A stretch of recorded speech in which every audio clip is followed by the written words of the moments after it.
international circuit. It's been a long wait.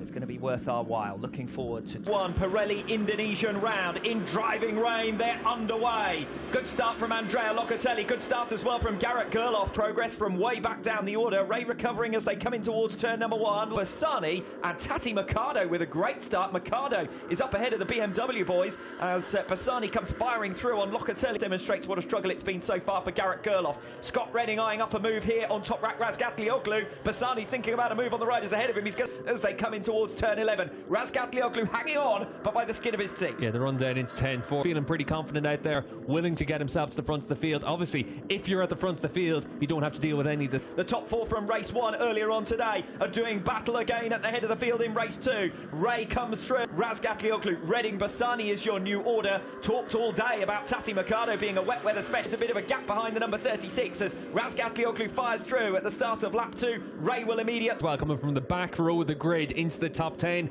and the Japanese rider, he goes well in wet conditions. He has ever finished. Jonathan Ray out in front. Razgatlioglu second. There is Mercado. Leader Jonathan Ray. Razgatlioglu, Redding, Bassani, and Van der Mark right with them. Yeah, and for Van der Mark, always goes well in these conditions, considering wet weather had been one of the weaknesses for him, but he looks pretty strong at this stage, willing to make those moves. Obviously, John Ray, Redding, Razgatlioglu, Bassani, and Van der Mark. Van der Mark now within striking BMW package underneath him. Redding also looking good at this stage.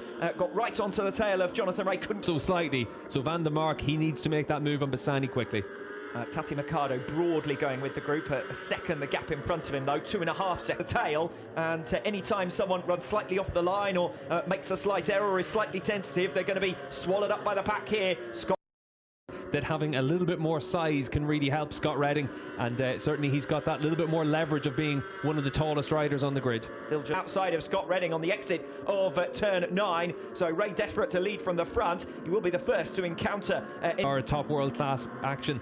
You're getting it right now. This is the first time they've ever been around this track in wet conditions, and now they're all really trying to figure it out on the fly. You can see Michael Van der Mark at the back. Mark was hoping to run the outside and give himself the inside for the next corner. It hasn't worked out for him. It's Bassani who's making progress. I think he may have been collected by Michael Van der Mark there after a bit of a moment coming off the top independent ranking. Unfortunately, his hopes of that end in the gravel track. Yep. And Axel, understandably, very frustrated with that.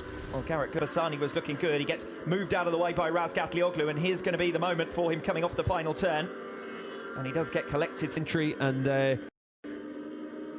Van der Mark lifts into the path perhaps of, and that one was less contentious. Axel Bassani's collision there with Michael Van der Mark after already being unsound, but Redding responding quite nicely. Meanwhile, Michael Van der Mark getting through on Razgatlioglu. That's for third. Former teammates Van der Mark and Toprak Razgatlioglu. You can see how much rain is coming down. You can see how much gravel was left out in the racetrack as well there. But got it done.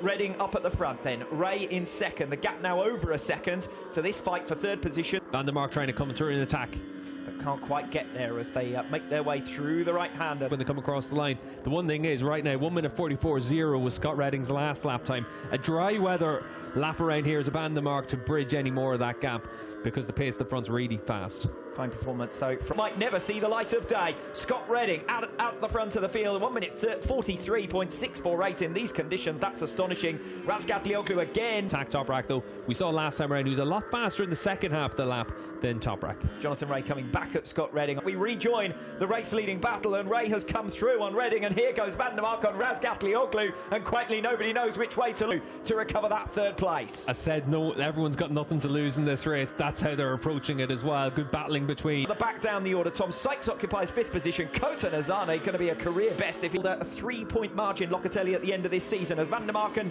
Razgatlioglu almost but it is only a couple of tenths of a second between himself and Scott Redding. Yes, new personal best from Razgatlioglu last time around, but still it looks like Van der Mark manages to get that corner hooked up really well, and obviously we've seen in the dry conditions how strong Toprak is on the brake. But falls Ray or Redding or both out in front, there's not going to be any change other than these two, whether they'll finish. Matched him to 100th of a second. And sticking right with him, less than 2 tenths as they come across the line to start lap number 9. So Van der Mark recovering that third place. Yeah, Nozane behind us has lost a lot of time last time around, got picked off by Gates still with, big slide there for Toprak. He's using the curves in down the road. Here he is on board the number 66. Garrett Gerloff will be the top independent rider, and Garrett Gerloff has recovered 6th place from Kota Nazane, who's consolidated 7th, but is now, as they are, that's Rinaldi gaining back the points that he trailed Andrea Locatelli by coming into this. Group himself, get himself back into a position to be right on the tail of Jonathan Ray, but 0.3 of a second with a lap and a half lead. Other than that, it's going to be a move down the inside through this section of the track on the last lap.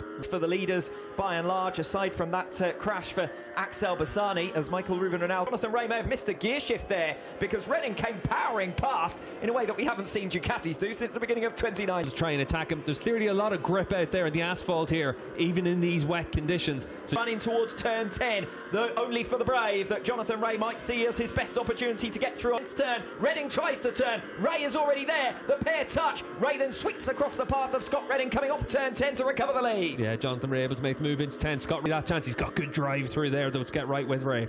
Scott Redding did leave the door open. It was wide enough for Jonathan Ray. Haven't seen any further information about that, but focus on the lead battle. Redding through on Ray. Has he overcooked it? Yes, he has. To Toprak Razgatlioglu at the end of a run of 6 consecutive seasons, but he is demonstrating just 7 seconds back. Toprak Razgatlioglu over the line for 4th position. Tom Sykes rounds out your top 5, 11 seconds back. Garrett Gerloff with 6th position. Then it's Kotan Azanes. He's over the line in the end for 12th position, but most importantly, across the line to finish off his World SBK career, but at the front of the field, his long-term rival Jonathan Ray picks up another race victory to say after it. Well, Redding tried his own luck on the final few turns, but Jonathan... Difference between us, but a podium for Scott Redding on his sign-off from Ducati, and you can see for Toprak, he'll be pretty pleased with the battle he had with Michael van der Mark all the same. Toprak Razgatlioglu wins the championship by 13 points, so nobody can say anything about one world title. What shenanigans are going on here? Ray in the Superbike World Championship, and he comes up with 2 race victories out of 2. Yes, not too surprising, is it? Toprak Razgatlioglu is, and Jonathan Ray returns to his old trusty, and that's a nod to Razgatlioglu as much as to anything else. Next year for Jonathan Ray, and back to basics for Kawasaki as well. They need to start to work toward a 6-year spell for Jonathan Ray as the world champion. Yeah, and the opening round might have left it in some doubt. Assen might have left it in some doubt. Even his crash in Portimao left some. Makes his way over towards Parc Ferme as well. I said it to you off air earlier on. If Jonathan Ray, Razgatlioglu on 13 wins, so 13 wins, and Jonathan Ray also beats Toprak for podiums because Razgatlioglu finishes down in 4th position. Great sign-off last season, but he's not forgotten by them. Thanks to a World SBK legend, and thanks from all of us, and gave him something to think about at times over his spell with that Ducati factory. Degrees, very humid, so you could understand Scott trying to just get rid of as many layers. From the rain, of course, an emotional moment for Chaz Davies, no doubt. Yeah, definitely, and for his team as well, and all the way through. Very fitting that Ray and Redding have a battle towards the end of the season. Top has been a big challenge. It is Yamaha who seal the manufacturer's world title.